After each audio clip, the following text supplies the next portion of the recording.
ତ ପିଲାମାନେ ପୁଣି ଥରେ ଆଉ ଏକ ଭିଡିଓରେ ତମ ସମସ୍ତ +2 ଫାର୍ଷ୍ଟ ଇୟର ପିଲାମାନଙ୍କୁ ଅନେକ ଅନେକ ସ୍ୱାଗତ ଜଣାଉଛି। ପିଲେ ପୂର୍ବେ ଆମେ ପଢିଲେ ଯେ ବିବସ୍ୱାନ କିରଣେ ଶୁଷ୍କ ଭାବ ବହେ ବାଳି ଦେବେ ରାଘବ।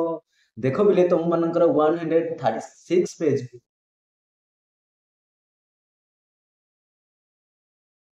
বিবস্বান কিরণে শুষ্ক ভাব বহে বাড়িতে বেকে রাঘব। ବିବସ୍ୱାନ ବିବସ୍ୱାନ କହିଲେ କଣ? ସୂର୍ଯ୍ୟଦେବଙ୍କର କିରଣରେ ଶୁଖି ଯାଇଛି। କଣ ଶୁଖି ଯାଇଛି ନା ଯେତେବେଳେ ବାଳି ବଧ କରିଥିଲେ ଦୁନ୍ଦୁଭି ରାକ୍ଷସକୁ, ତାକୁ ଟେକିକି ଘୁରେଇ ଘୁରେଇ ଫୋପାଡି ଦେଇଥିଲେ। ଫୋପାଡି ଦେଲା ପରେ ସେଗୁଡିକ ସବୁ ପଚିଗଲାଠୁ ତା ମାଂସ ଚର୍ମ ତାର ଯୋଉ ଚର୍ବି ପଚିଗଲାଠୁ କଣ ହେଇଛି, ଏବଂ ସୂର୍ଯ୍ୟଦେବଙ୍କ କିରଣରେ ସବୁ ଶୁଖି ଯାଇଛି। ଶୁଖିକି ସବୁ ହାଲକା ହେଇଯାଇଛି। ହାଲକା ହୋଇଗଲାଠୁ କଣ ହେଇଛି, ରାଘବ କଣ କରିଛନ୍ତି, ତାକୁ ଫୋପାଡି ଦେଇଛନ୍ତି। ସେ ଭାବିଛି କିଏ, ସେ କଥା ଭାବିଛି କିଏ, ସୁଗ୍ରୀବ ଭାବିଛି। ଏବଂ ସୁଗ୍ରୀବ ଆଉ କଣ କହୁଛନ୍ତି ଦେଖ ବିଲେ, ଏହା ପରେ ସୁଗ୍ରୀବ କହୁଛନ୍ତି ଦେଖ ବିଲେ,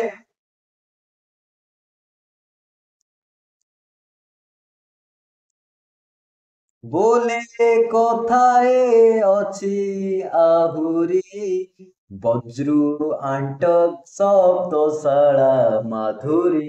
ମାନେ ବୋଲେ ସୁଗ୍ରୀବ ବୋଲୁଛନ୍ତି, ସୁଗ୍ରୀବ କହୁଛନ୍ତି କଣ, ସୁଗ୍ରୀବ କହୁଛନ୍ତି, କହୁଛନ୍ତି ହେ ପ୍ରଭୁ, କଥା ଅଛି, କଥା ଏକ ଆହୁରି, କଥା ଆହୁରି ଏକ କଥା ଅଛି। ଗୋଟିଏ ପରୀକ୍ଷାରେ ଆପଣ ପାସ୍ କରିଲେ, ପରନ୍ତୁ ଏଇ ପରୀକ୍ଷା ସେଇ ପରୀକ୍ଷାରେ ଆପଣ ଠିକ ସେ ଯଦି ଆମେ କହିବା, ସେ ପରୀକ୍ଷାରେ କାହିଁ ମନ ଲାଗିଲେନି ଆଜ୍ଞା। କାହିଁକି ମନ ଲାଗିଲେନି? ସୂର୍ଯ୍ୟ କିରଣରେ ଶୁଖି ଯାଇଛି ତାର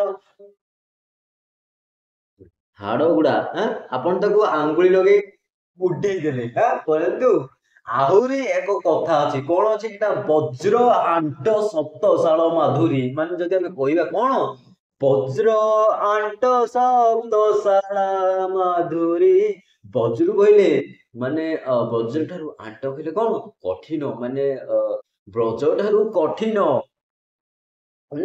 ବଜ୍ର ଠାରୁ କଠିନ ସପ୍ତଶାଳା, ବୁଝିପାରିଲା? 7ଟି ଶାଳ, ବୁଝିଗଲେ ନା ନାଇଁ? ସପ୍ତଶାଳା ମାଧୁରୀ। ମାଧୁରୀ କହିଲେ ଆମେ ସେମିତି ଜାଣିଛେ ମାଧୁର୍ଯ୍ୟ ବା ତାର ଗୋଟେ ସୌନ୍ଦର୍ଯ୍ୟ। ମାନେ 7ଟି ସୌନ୍ଦର୍ଯ୍ୟ ହେଇକି ଅଛି। କଣ ସୌନ୍ଦର୍ଯ୍ୟ ହେଇକି ଅଛି ନା ଗୋଟେ ସାପ ପରେ 7ଟି ଶାଳ ଗଛ ଉଠିଛି। ବୁଝିପାରିଲା? ସପ୍ତଶାଳା କାହିଁକି ହେଲା ଦେଖ ବିଲେ, ମୁଁ କହିଦଉଛି, ଏଠି ମୁଁ ବୁଝେଇଦେବି ତୁମମାନଙ୍କୁ। ଏଇ ପଦରେ ମଧ୍ୟ ସେ କଥା ଦେଖ, କାହିଁକି 7ଟି ଶାଳ କଥା କୁହାଗଲା। ଏବଂ ଦେଖ ବିଲେ କଣ ନା, ଦେଖ ତାପରେ କଣ ହେଇଛି, ବାଳି ଜାନ୍ତେ ଭାରେ ମଣୁ ବସୁଧା ବଳଦେର କିଛି ତହିଁ ବେଧା। ତାମାନେ କହୁଛନ୍ତି ଦେଖ ବିଲେ, ତମ ମାନଙ୍କର ବେଧା କହିଲେ କଣ? ବେଧା କହିଲେ ବ୍ରହ୍ମା। ବ୍ରହ୍ମା କଣ କହିଛନ୍ତି, ବାଳିର ଅଧେ ବଳକୁ ଏଇ 7ଟି ଶାଳ ଗଛରେ ରଖିଦେଇଛନ୍ତି। କାହିଁକି ରଖିଛନ୍ତି ତମେ ମାନେ ପ୍ରଶ୍ନ କରିବ, ସାର୍ ବ୍ରହ୍ମା କାହିଁକି ବାଳିର ବଳକୁ ନେଇକି ଶାଳ ଗଛରେ ଲୁଚେଇ ଦେଲେ?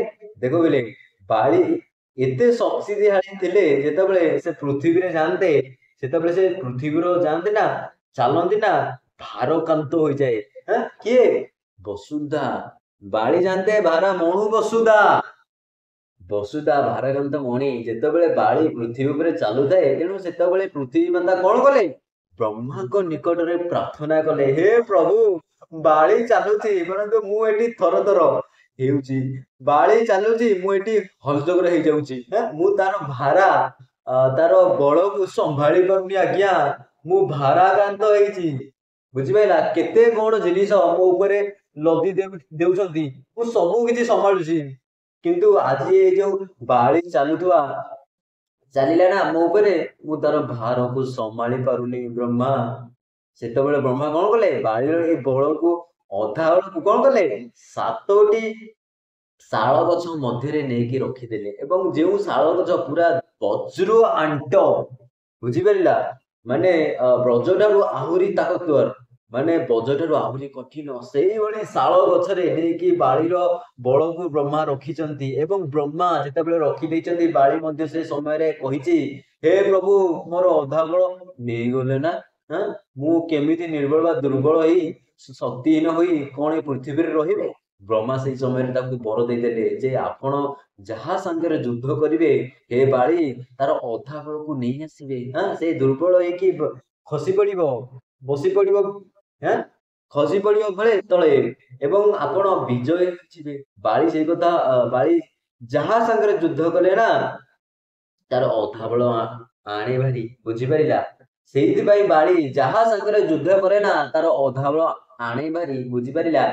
ସେଇଥିପାଇଁ ସବୁ ସମୟରେ ଜିତେ। ସେଇଥିପାଇଁ ତ ଯଦି ଆମେ କହିବା, ମାନେ ଦେଖୁନ, ରାବଣକୁ ନିଜ କାଖ ସନ୍ଧିରେ ଜାକିକି ସେ ବୁଲେଇଥିଲେ ନା ନାଇଁ? ତେଣୁ ଦେଖ ବିଲେ, ତାପରେ କଣ ହେଇଛି ଦେଖ ବିଲେ, ବହେ ତୁଳ ପାତ୍ର ରହେ ସମାନେ, ବିଭାଗରେ ଗୁରୁ ଦ୍ରବ୍ୟ ଯେ ସନେ। ତାମାନେ କଣ? ବହେ ତୁଳ ପାତ୍ର, ତୁଳ ପାତ୍ର କହିଲେ ପିଲେ ଆମେ ସବୁ ଜାଣିଛେ ତରାଜୁ ବା ତୁଳ ଦଣ୍ଡ, ନିକିତି, ନିକିତି ଯାହାକୁ ଆମେ ଯୋଉଟାକୁ ଓଜନ କରାଯାଏ, ଏପଟେ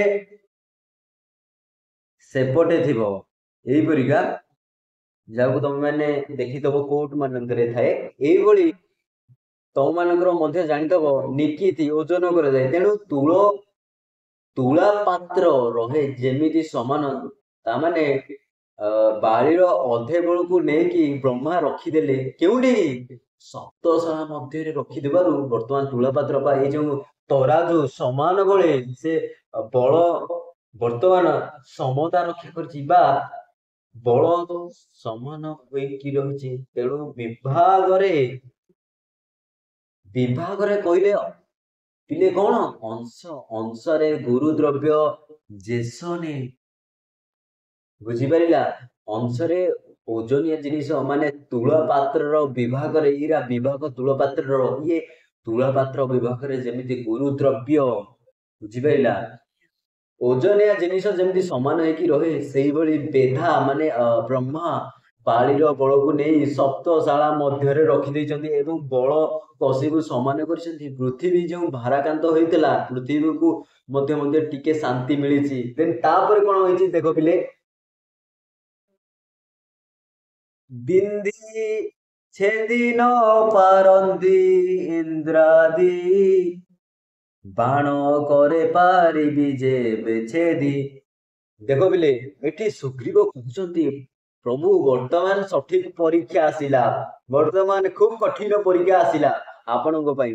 କଣ ନା ବିନ୍ଧି କହିଲେ ପିଲେ ବାଣରେ ଯେଉଁ ମାରି, କିଏ ବିନ୍ଧି ପାରନ୍ତି ନାହିଁ? ଇନ୍ଦ୍ର ଏବଂ ଆଦି ସକଳ ଦେବତା ଯେଉଁ ଶାଳ ଗଛକୁ ବିନ୍ଧି ପାରନ୍ତି ନାହିଁ,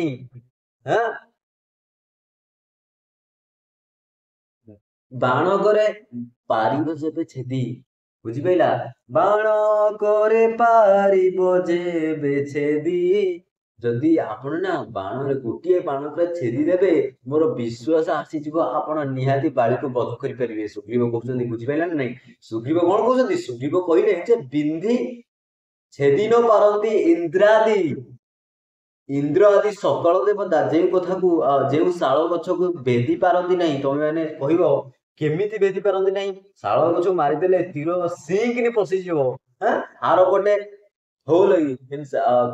କଣା ହୋଇ ବାହାରି ପଡିବ, ସବୁ ଶାଳ ଗଛ ଛେଦି ଯିବ, ହବନି। କାହିଁକି ହବନି କହିଲେ?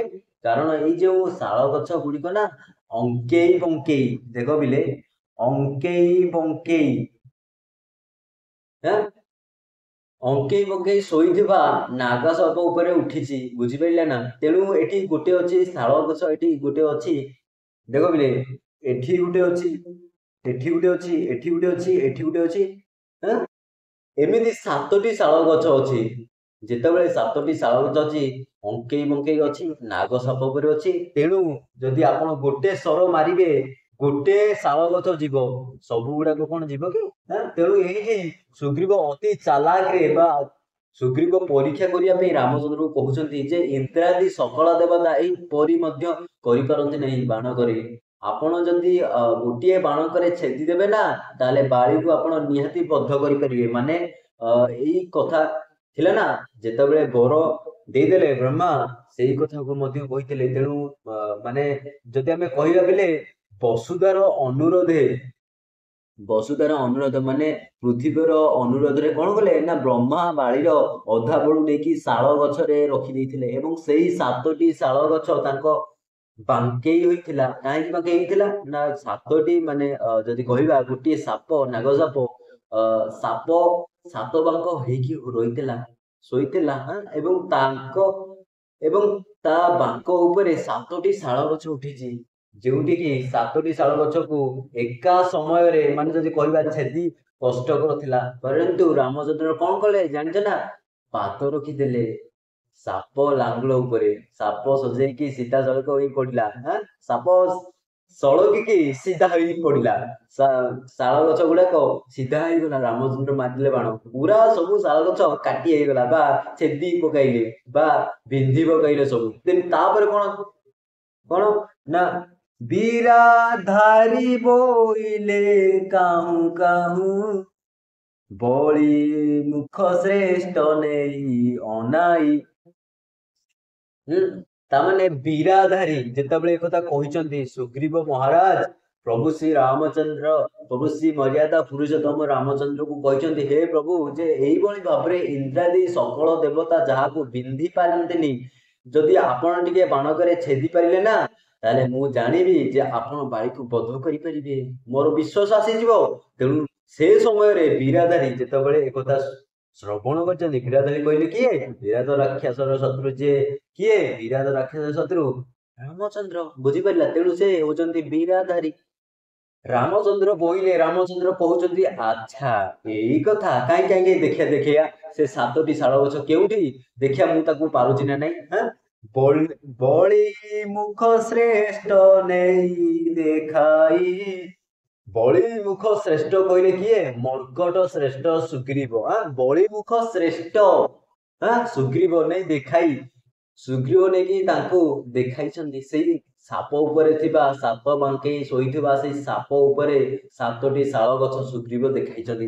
ତାପରେ କଣ, ରାମ ସେଇ ଶାଳ ଗଛକୁ ଛେଦନ କରିଛନ୍ତି ସେଇ ଗୋଟିଏ ବାଣରେ ଏବଂ ସେଇଠି ସୁଗ୍ରୀବଙ୍କ ବିଶ୍ୱାସ ଆସିଛି। ତାପରେ ସେ ବାଳିକୁ ଡାକିକି ବାଳି ଗୁମ୍ଫାରୁ ବାହାରି ଆସିଲା ଏବଂ ଉଭୟଙ୍କ ମଧ୍ୟରେ ଯୁଦ୍ଧ ହେବା ପରେ ରାମଚନ୍ଦ୍ର କଣ କରିଛନ୍ତି, ଗଛ ଆଡୋହାରରେ ରହିକି ବାଳିକୁ ବଦ୍ଧ କରିଛନ୍ତି। ଆମେ ସମସ୍ତେ ଜାଣିଲେ ପିଲେ ନା ନାଇଁ?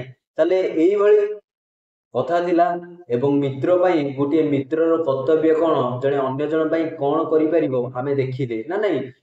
ଇଏ ରାଜା କରାଇଲେ, ସୁଗ୍ରୀବଙ୍କୁ ରାଜା କରିଲେ ନା ନାଇଁ? ଆମେ ଯଦି କହିବା ଗୋଟେ ପ୍ରକାର ମାନେ ବନ୍ଧୁ ପାଇଁ ବାଳି ଯିଏ ବଦ୍ଧ କରିଛନ୍ତି ନା ନାଇଁ? ବନ୍ଧୁତା ପାଇଁ ବଦିଳ ବାଳିକୁ ସୁଗ୍ରୀବେ ରାଜା କରାଇ, ହେ ରାମ। ସୁଗ୍ରୀବଙ୍କୁ ରାଜା କଲେ, ସୁଗ୍ରୀବଙ୍କ ଶତ୍ରୁଙ୍କୁ ବଧ କଲେ ନା ନାଇଁ? ଦେଖ ପିଲେ, ବନ୍ଧୁ ପାଇଁ କଣ ସବୁ କହିଥିଲେ। ତାହେଲେ ଇଏ ଥିଲା ତମ ମାନଙ୍କର ଏଇ କବିତାର ସାରାଂଶ। ପିଲେ ପରବର୍ତ୍ତୀ ସମୟରେ ଏହାର ପ୍ରଶ୍ନ ଉତ୍ତର ଆଲୋଚନା କରିବା। ତାହେଲେ ଆଜି ପାଇଁ ବସ୍ ଏତିକି।